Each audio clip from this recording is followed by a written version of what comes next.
corpo. E após o recrutamento, que para um jovem como eu, que nunca tinha trabalhado, né, venho de família pobre, meu pai morreu quando eu tinha 5 anos, mais ou menos, e minha mãe me criou durante toda a vida. Sou filho único, né? E foi uma vida dura, bastante dura, mas com exemplo, né, com a liderança da minha mãe, com aquele olhar de mãe, né, perspectiva de mostrar o que é a vida de verdade, me preparar para essa vida, né, foi muito importante. Então, entrei em março de 93, formei e fui designado para a tropa de reforço. Talvez, na minha época, não tinha muito essas escolhas, né, como funciona hoje em dia, né? Tudo modifica, tudo evolui para melhor, eu creio. E fui designado para ir para a tropa de reforço. Chegando lá, com anos mais ou menos, e minha mãe me criou durante toda a vida. Sou filho único, né? E foi uma vida dura, bastante dura, mas com exemplo, né? Com a liderança da minha mãe, com aquele olhar de mãe, né? Perspectiva de mostrar o que é a vida de verdade, me preparar para essa vida, né, foi muito importante. Então, entrei em março de 93, formei e fui designado para a tropa de reforço. Talvez, na minha época, não tinha muito essas escolhas, né, como funciona hoje em dia, né? Tudo modifica, tudo evolui para melhor, eu creio. E fui designado para ir para a tropa de reforço. Chegando lá, me apresentei no antigo batalhão, extinto batalhão de comando da tropa de reforço. E fui recebido pelo comandante Barros, né? Minha turma, os que foram designados para lá, formamos, fomos apresentados ao comandante Barros, que era o oficial pessoal, né, de pessoal da época, nesse batalhão. Ele apenas nos recebeu para fazer a distribuição. Logo após a distribuição, eu fui apresentado na Companhia de Guerra Eletrônica, também extinta, né, a Companhia Independente, é bom salientar, né, que nessa época, né, o Corpo de Fuzileiros Navais ainda tinha nas suas fileiras companhias independentes. O que significa isso?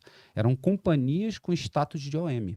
Então, era uma subunidade, né, pelo seu volume, pelo seu tamanho, número de militares, porém com status de OM, né? Desempenhava um papel muito importante, era pioneira. Costumo dizer, né, que poucos sabem, a primeira companhia de guerra eletrônica terrestre da América Latina. Os fuzileiros sempre foram pioneiros em tudo, né? A gente vai falar mais sobre isso. Fomos os primeiros aos AM-16 no país, enfim, né? Os fuzileiros sempre na ponta da tecnologia militar. E aí, chegando lá, eu me apaixonei. Prontamente já me apaixonei pelo trabalho, pelo serviço, né? Como se desempenhava o dia a dia da companhia, era interessante. Era tudo muito novo, até mesmo para os oriundos da companhia, né? Que era uma companhia nova, recém-criada. E nesse programa, a companhia recebeu esses equipamentos de guerra eletrônica e, junto com os equipamentos, veio um engenheiro, capitão do Exército de Israel. Bom salientar aqui que muitos não sabem, é uma coisa bastante antiga, né? Que se perde um pouco na história, chamado Shalom Ben Tabu. E ele servia conosco, um capitão do Exército de Israel, de paisano, como auxiliar técnico, técnico, né, desculpe, técnico do assunto, e prestando a maioria das informações necessárias para que a companhia se desenvolvesse, tanto na parte de operação quanto na parte de manutenção. A ênfase era maior na manutenção, para que os militares aprendessem a fazer a manutenção nos equipamentos. E foi uma vida, conheci pessoas maravilhosas, militares incríveis, né? E esse israelense passou grande know-how para a companhia.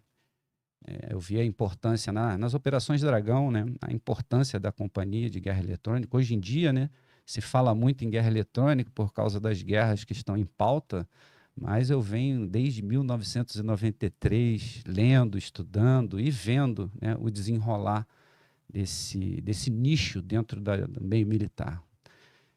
E após isso, soldado, fui servir no GPT. Né? Apesar de toda a paixão, você tem que pagar o bucho em algum lugar, certo? Não é tudo não é tudo que é bom, né? Assim, do nosso gosto.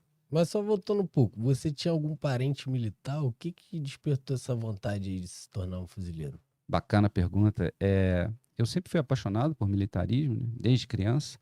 Eu acho que eu ainda tenho, eu poderia ter trazido um caderno, né? Eu devia ter 6 anos ou 7, né? Eu fiz um desenho no colégio.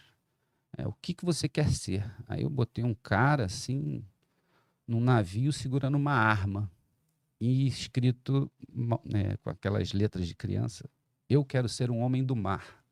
Apesar da paixão pelo mar, eu também tinha paixão pelo militarismo, pela carreira militar, mesmo criança, apaixonado. E aí eu consegui unir as duas coisas, né? Sendo um soldado do mar.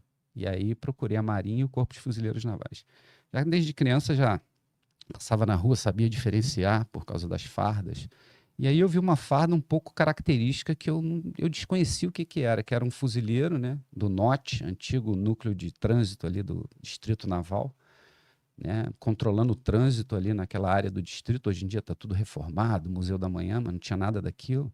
E o cara com um garbo, né, controlando esse trânsito, aquilo me chamou muita atenção e eu comecei a buscar desde criança saber quem era aquele cara, o que ele fazia, de que força ele pertencia. E aí, estou aqui agora falando contigo, né, depois de 30 anos. Bacana. Aí no grupamento. Paramos no grupamento. Aí me apresentei no grupamento, como eu disse, né, nem tudo são flores, né? Sempre falo isso, o processo ele é longo, né, na vida de todos, principalmente na vida militar dentro da Marinha, e vão ter obstáculos, como eu mesmo falei. E certos obstáculos vão ser muros de pedra, né? E se você parar, você mostra que não é um fuzileiro naval, certo? E aí eu fui para o grupamento de fuzileiros navais do Rio de Janeiro. Era lá onde é o SEMAT atualmente, ao lado do Conger. Tinha uma máxima de prestar serviço, né, de apoio, serviço militar, né, de apoio em várias OMs da Marinha, né? Então, Ainda é assim. ainda é assim, nada mudou, só mudou o local. Agora foi para a É. Avenida Brasil. Mas eu sou da época do caminhão choque, saí de HD4, todo mundo sentadinho no caminhão choque e andar pelas essas ruas do Rio de Janeiro até chegar na OM que você estava destinado para dar o serviço, né? Foi muito intenso, foi bastante dolorido, né? O serviço era muito apertado. Isso só reforçou aquele meu velho sonho, que é uma coisa muito antiga, que já dentro do meio militar de fuzileiros navais, tinha servido na Companhia de Guerra Eletrônica, eu cheguei a ver, né, alguns elementos de operações especiais nas manobras que eu fiz. Na primeira da Dragão eu tive contato, né, com o pessoal da Reconter dentro do navio, pessoal comandos anfíbios, e eram bem... não podia nem olhar direito para os caras, né, era a máxima, né, da época. E aquilo me despertou uma curiosidade muito grande, né?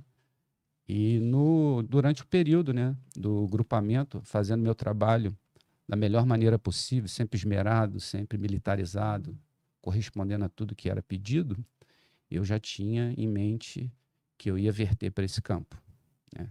Então, eu já tinha um norte. Eu sei que ia demorar, como eu disse, do processo, mas fiz de tudo para fazer o melhor de mim, né? E o melhor para o Corpo de Fuzileiros Navais, dando o meu melhor serviço no grupamento de fuzileiros navais do Rio de Janeiro. E de lá eu fui cursar, né? Ou minto, fui cursar. Após o curso, né, de cabo, eu voltei para a guerra eletrônica, porque eu cursei eletrônica, né, por causa da minha vida pregressa nessa companhia tão honrada.